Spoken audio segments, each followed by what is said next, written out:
네, 첫 번째 시사돌직구 탑3의 첫 번째 주제는요. 예, 국회종이 땡땡땡 어서 모여갑니다. 20대 국회가 개원했어요. 5월 30일자로 개원을 했는데요. 지금 일단은 개원한 상태에서 1호 법안, 1호 법안이라고 하는 것들이 이제 나오기 시작했어요. 물론 1호가 뭐 국회의원들마다 다 1호가 있겠죠. 자기가 처음으로 20대 국회의원이 돼가지고 하는 것들이. 근데 이제 접수된 순서로 첫 번째, 두 번째, 세 번째 이렇게 매길 수가 있는데요. 예, 의원님 지금 1호 법안, 1호 공약이라고 해야 될까요? 예, 그런 것들에 대해서 조금 설명을 해주시죠. 지금 어떤 분위기로 지금 가고 있는지, 어떤 의미가 있는지.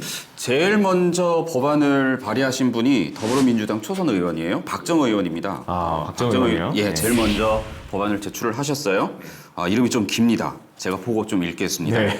통일경제 파주특별자치시의 설치 및 파주평화경제특별구역의 조성 운영과 지원에 관한 특별법입니다. 엄청 기네요. 네, 여러분들 엄청 깁니다. 딱 들으시면 아시겠지만 파주 쪽 국회의원이시겠죠? 그렇죠? 그렇죠. 예. 딱 봐도 파주 출신인 건 법률 이름에 파주가 2번 들어가요. 예. 그렇죠. 파주가 2번 들어갑니다. 이 예상할 특별법이 수 있습니다. 1호로 접수가 됐다고 그래요. 예. 이게 뭐 접수표 받아서 이렇게 하는 건지 그건 모르겠지만 이런 법들이 발의가 됐다고 하는데 이게 대충 무슨 내용인가요, 이 법은? 일단 뭐 파주공단하고 지금은 문을 닫은 개성공단하고 연계를 해서 뭐 상호 보완적으로 해서 파주 경제가 뭐 잘 살아나게끔 우리 통일의 초석이 되도록 다지자.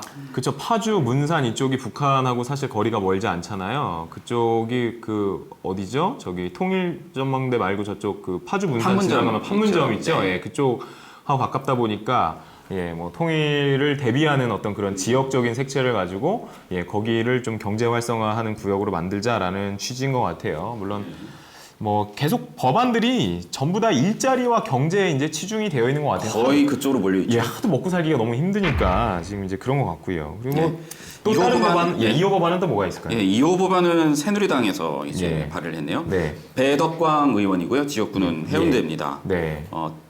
이 발의 법안은 빅데이터 이용 및 산업진흥에 관한 법률입니다. 간단하게 뭐 청년 일자리 관련해서 일자리 좀 만들자 빅데이터 이용해서 뭐 그런 법안인 것 같습니다. 취지군요. 예. 근데 그 법안은 네. 개인정보 침해 방지 법안입니다. 실질적인 내용이 실질적인 내용은 네. 개인정보 보호법에 의해서 개인정보가 막 유출되잖아요. 네네네. 그러니까 개인정보를 침해하는데 방지하는 역할을 하는 법안입니다. 그게 사실은. 근데 사실은 이제 근데 왜 이름을 빅데이터라고 지었을까요? 근데 이제 창조 경제로서 어떤 인프라 구축을 하겠다는 거예요.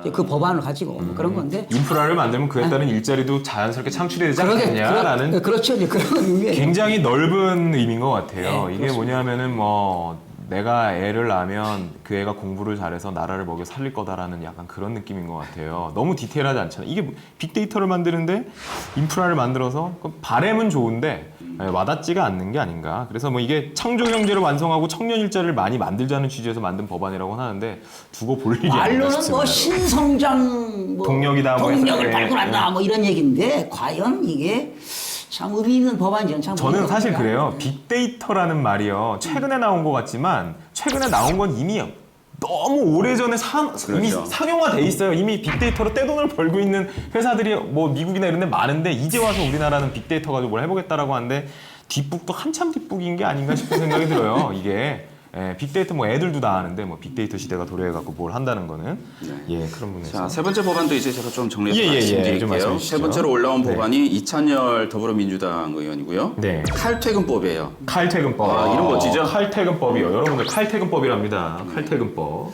직장인들이 아주 선호할 만한 법입니다. 네. 내용은 칼퇴근을 위한 법이겠죠? 칼퇴근을 그러겠죠. 구체적인 디테일한 부분이 있나요? 그거를 정말 이런 법이 통과되면 진짜 칼퇴근을 할 수 있겠구나 싶은 내용들이 있던가요? 그게? 조금 애매해요. 칼퇴근법이. 일단 이것도 빚 좋은 개설구에 그칠 수가 있는 게 일단 살펴보면 주 5일 40시간 근무 그리고 5일 40시간 연장 근무, 휴일 근무는 12시간까지입니다. 일주일에요. 그리고 만약에 월급에 연장 수당이 포함이 될 경우에는 법의 제재를 받고요. 그러니까 연장 수당은 무조건 줘야 되고요. 회사에서는 연장 근무를 시켰으면 그 기록을 3년 동안 보존을 해야 되는 거죠. 그리고 연장 근무를 얼마나 시켰는지 기업은 또 공개를 하게 돼 있어요. 그렇군요. 직장인들에게는 굉장히 유리한 법인데 과연 이게 가능할까? 그러니까요. 일찍 퇴근해서 집으로 돌아가고 여가도 좀 즐기고 뭐 소비도 하고 뭐 여러 가지 삶의 질을 높이고자 하는 여러 가지 좋은 취지임에도 불구하고 과연 지금까지의 행태를 봤을 때 이게 실효성이 있느냐 여부에 대해서는 조금 두고 봐야 될 것 같아요. 네.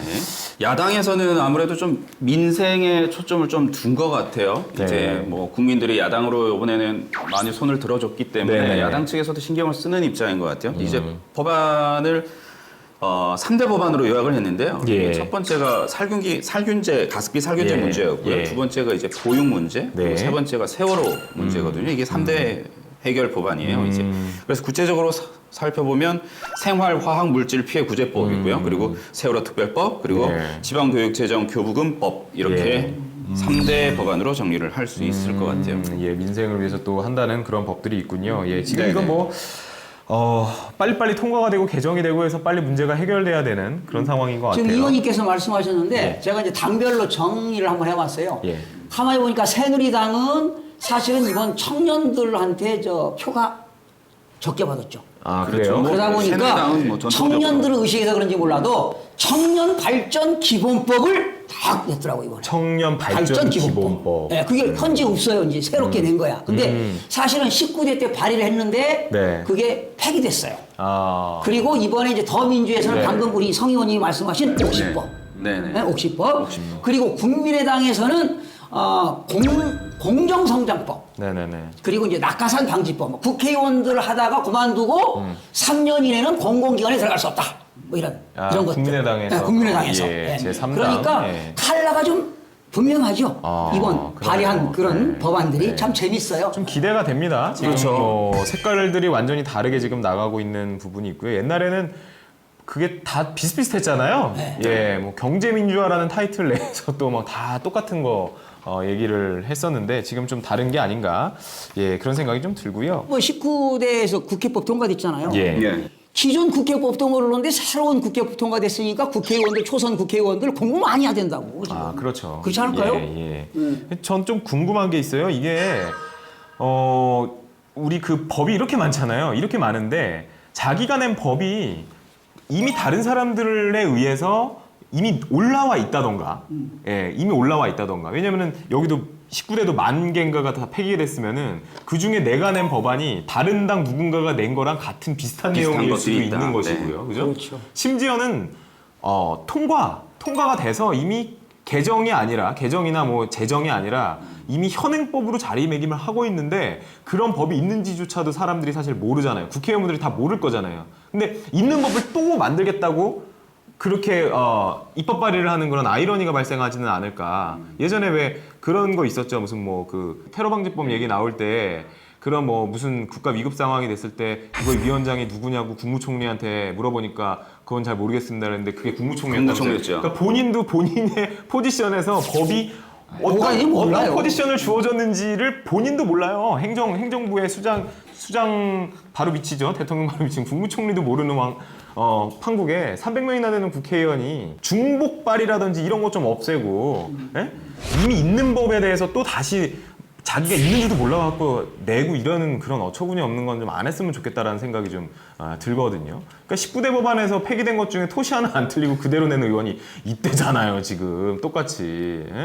그러니까는 그게 뭐 무슨 의미가 있냐는 거예요. 결국은 의원이 자기 실적, 나 이렇게 입법 발의 많이 했다. 라는 거를 보여주기 위한 그런 생색내기. 생색내기 내지는 그냥 그래서 소매치는 법안 이것도 아닌가? 국회의원들이 법안을 발의하는 것도 퀄리티가 있어야 된다는 거지. 그렇죠. 어느 건 진짜 입법 발의한 법안을 보면 감동이 돼요, 감동이. 너무너무 진짜 디테일하게 좋아서. 네. 얼마나 연구를 많이 했을까. 근데 어떤 법안들은 정말 정말 짜증날 정도입니다, 짜증나. 딱 읽어보면 아무 생각 없이 만들었구나. 이게. 그리고 자기 이권에 관련된 법안도 있어요. 그럼요. 그건 정말 짜증나더라고요. 수도 없겠죠. 본분 31님, 301님이 근데 왜 첫날에만 법안 발의가 이렇게 폭증을 하나요? 생생내기죠. 기자분들이 첫날에 누가 내나 기사를 많이 쓰지 그렇죠. 않겠어요? 네. 예, 상식적으로 내 이름이 바로 팔려야 되거든. 그래서 여기 보니까 그 1호 법안 발의하신 분이 밤새고 그걸 자기가 보좌관이. 보좌관이 밤을 새고 28, 29일 그냥 응? 아. 의원가 그 상담 센터인가? 거기서 아, 그냥 뭐 2박 3일을 거기서 그냥 그 앞에서 있는 거예요? 네. 보좌관 무슨 고생입니까 이게? 일바로 하려고. 여러분들 그 왜 애플 아이폰 새로 나오면은 그 애플 스토어 앞에서 제일 처음 줄 서서 계신 분들 있죠? 그런 식으로 줄을 서가지고 1호 법안이다. 왜? 1호 법안이 뭔지 사람들이 20대 국회에서 야 제일 처음 발의된 법안이 이거란다 라고 사람들이 생각을 하고 홍보도 많이 되니까 아마도 그 광고 효과를 노리고 그런 짓을 하는 게 아닌가 싶어요. 상징성이 있다고 보는 거죠. 예, 자기들은. 상징성이 있는 거죠. 그냥 상징성 때문에 그런 거지. 이게 뭐 먼저 됐다고 그렇죠. 좋은 건 없잖아요. 전혀 없어요. 아, 그렇다고 단순히 통과되는 거나? 홍보 효과죠. 그렇죠. 예, 되는 거야? 먼저 됐다고 먼저 논의가 되나요? 그렇죠. 그건 또 아니잖아요. 예, 그런 부분이 있어서 좀 뭐 그렇습니다. 그냥 우리가 봤을 때는 그거 뭐 그렇게까지 할 만한 그거가 있나 싶은 생각이 드는데 그냥 앞으로 잘하시면 될 문제가 아닌가 싶네요. 이런 부분에 대해서는 그 정치하시는 분들의 그 사회적인 이슈를 해결하고자 하는 노력에 대해서는 저희가 얼마든지 응원을 해드리지만 여태까지 우리 국민들은 너무나도 많은 배신감을 느끼고 있었답니다. 예, 물론 국회의원분이 이 방송을 보시지는 않을 것 같아서 참 그렇긴 한데, 예, 만약에 요번에 20대 국회 잘 못하면은, 예, 우리 21대 국회 때는 정말 심하게 한번 국민들이 힘을 모아서, 예, 보여줄 필요가 있지 않나라는 생각이 듭니다. 전부 다 초선을 뽑아야 되나요? 뭐 그럴 수도 있겠네요. 지금 뭐 보니까 이거 국회 처음 구성해갖고 뭐 국회의장이라든지 그런 뭐 핵심 상임위원회라든지 막 그런 자리 때문에 또 뭐 쌩 난리를 치고 있는 것 같아요. 서로 자기 그 이해관계들이 있다 보니까 예, 뭐 어떻게 생각하세요, 의원님? 이거 국회의원들의 밥그릇 싸움이라고 해야 될지 이 밥그릇은 아니지. 뭐 세비는 똑같이 받으니까. 네. 그렇죠. 어쨌든 뭐 자기 기득권 유지를 위해서 지금 뭐 양보하니 많이 예. 이거 놔달라. 예. 국회의장 자리 우리가 갖고 갈게. 대신 네. 상임위원장 자리 니네 뭐 몇 개 네. 줄게. 뭐 네. 이거 자리 가지고 흥정을 하고 있다. 뭐 이렇게 볼 수 그렇죠. 있겠죠. 왜 소관 상임위원회가 결정할 수 있는 어떤 그런 권력이라는 그 틀 안에서 굉장히 예, 이해관계가 복잡하게 얽혀 설켰는데요. 교수님은 그러니까 어떻게 여당에서는 생각하세요? 네. 여당에서 국회의장이 되면 야당에서는 중요한 법사위원장이라든가 애결위원장 이런 것들은 자기가 갖겠다는 거예요.